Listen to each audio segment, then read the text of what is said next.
Hey guys, welcome back to my channel. আমি পায়েল চলে এসেছি তোমাদের সাথে একটা নতুন ভিডিও শেয়ার করতে। তো আমাদের এক্সাম ছিল, তো আমি আর বুনু আর সাথে মা বাবা রয়েছে। তো আমরা শিলিগুড়ির উদ্দেশ্যে বেরিয়ে পড়েছি, স্টেশনে বসে আছি কখন ট্রেন আসবে তার আশায়। তো তারপরে ইতিমধ্যে আমাদের ট্রেন চলেও এসছে, আমরা উঠে পড়েছি। তো দেখতেই পাচ্ছ ট্রেন ছেড়েও দিয়েছে।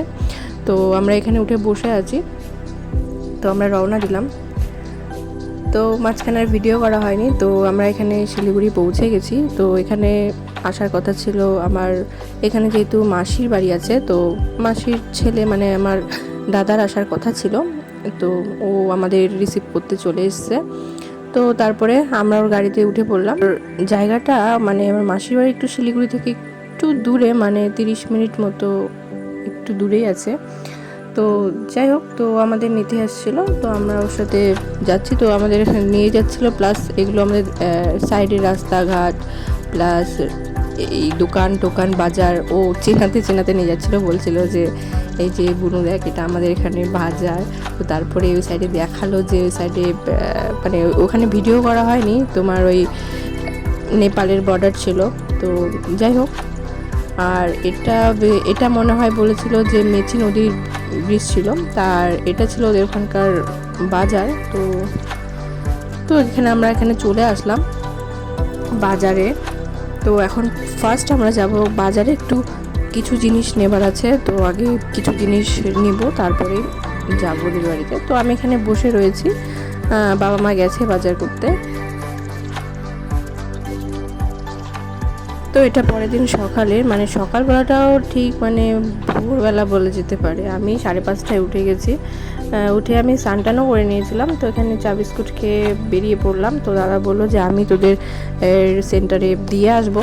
তো ওর সাথে বেরিয়ে পড়লাম। তো সকালবেলা তো ভীষণই বৃষ্টি ছিল, আমি বেরিয়ে হতে পারছিলাম না, ভাবতেই পারিনি যে আজকে এক্সাম দিতে যেতে পারবো। এত মুষলধারে বৃষ্টি হচ্ছিল যে কি বলবো। তো যাই হোক, তো আমি এখানে গাড়িতে বসে পড়লাম। তো দেখতে পাচ্ছি এখন একটু বৃষ্টিটা মোটামুটি একটু কম রয়েছে, মানে হালকা মতো পড়ছে, বাট বোঝা যাচ্ছে না। তো আমি এখানেই মাসির বাড়ি ছিল, তো ওখান থেকে আমি বেরিয়ে পড়লাম এক্সাম সেন্টারের উদ্দেশ্যে। তো চলো যাওয়া যাক। তো গাইস, যেতে যেতেই দেখতেই পাচ্ছ আবারও বৃষ্টি শুরু হয়ে গেল প্রচণ্ড। আমি বারবার করে এটা জানলার কাচটা খুলছিলাম, বন্ধ করছিলাম। তারপরে বৃষ্টির মধ্যেই যেতে যেতে এরকম দৃশ্য, এরকম সিন দেখা, ভিউটা ভীষণ ভালো লাগছিল, যে পাশে চা বাগান, বৃষ্টি হচ্ছে। আমার কাছে জাস্ট অসাধারণ লাগছিল গাইস, যে সকাল সকাল এরকম দৃশ্য দেখতে পাবো। বাট নেমে দেখতে পেলে আরও একটু ভালো লাগতো। তো যাই হোক, যেহেতু বৃষ্টি তাই আর নামিনি।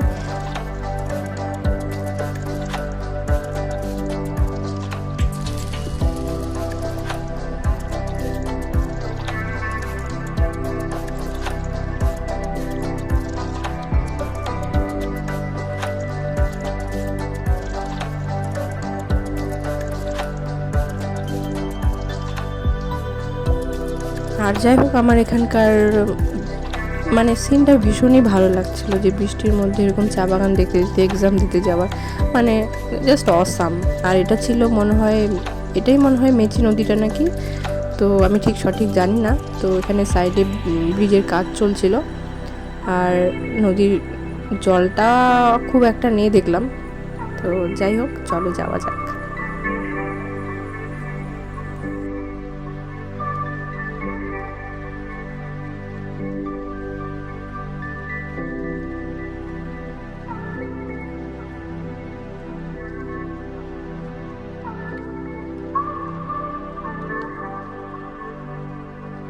তো গাইস, এখানে আস্তে আস্তে অনেক কিছুই চোখে পড়লো, অনেক কিছুই দেখলাম, ভালো লাগলো। কিন্তু তার মধ্যে আমার এই মন্দিরটাও অনেক সুন্দর লেগেছে, মহাকালী মাতৃ মন্দির।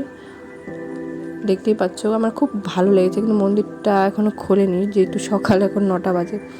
তো যাই হোক, পরীক্ষা শেষে আর ভিডিও করা হয়নি। তো ওখান থেকে বেরিয়ে পড়লাম যে আজকে বাড়ি ফিরে যাব। আজকে সারাদিনটা খালি জার্নি করতে করতেই গেল। তো যাই হোক, আমরা এখানে বাস স্ট্যান্ডের উদ্দেশ্যে বেরিয়ে পড়লাম। আর যেতে যেতে এই জঙ্গলটা আমার চোখে পড়েছিল। তো যাই হোক, তারপরে আমরা এখানে চলে আসলাম। তো এখানে এসে ক্লাসমেট অনেকদের সাথেই দেখা হলো, যারা একসাথে আমরা বাড়ি যাব একই বাসেই।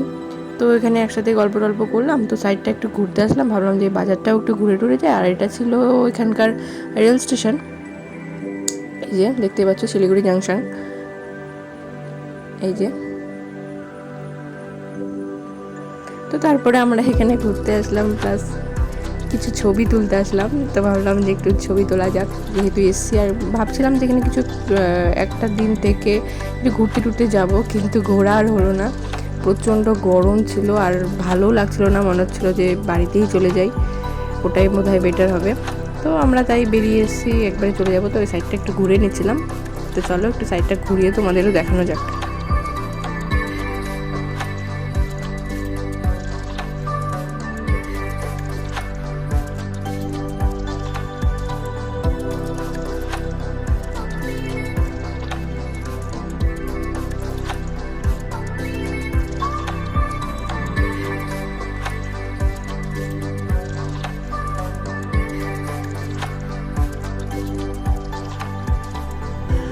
তো গাইস এখন বাজে প্রায় 9টা, বাসে উঠে পড়েছি।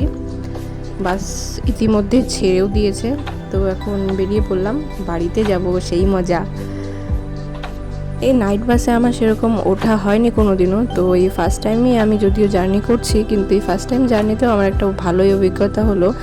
যে বাসটা ছেড়েছিল প্রায় 9টা সাড়ে 9টার দিকে, তো যেতে যেতেই 12টা 16-র দিকে বাসের চাকাটা হয়ে যায় খারাপ, তো বাস আর চলে না। তো পাক্কা প্রায় 2-3 ঘন্টা মতো, ধরো 3টের দিকে বাস ছেড়েছে। তো এতক্ষণ এই বাসে গরমের মধ্যে থাকা, মানে এই অভিজ্ঞতাটা আমার হয়ে গেল। যাই হোক, সব কিছুর অভিজ্ঞতা থাকা ভালো, বেশ ভালো লাগলো। তো যাই হোক, ভিডিওটা আর বড় করব না, আমি এদিকে বাড়ি চলে যাচ্ছি। দেখতেই পাচ্ছ ভোর হয়ে গেছে প্রায়। তো যাই হোক, ভিডিওটা আর বড় করলাম না। থ্যাঙ্কস ফর ওয়াচিং, দেখা হচ্ছে নেক্সট ভিডিওতে, বাই।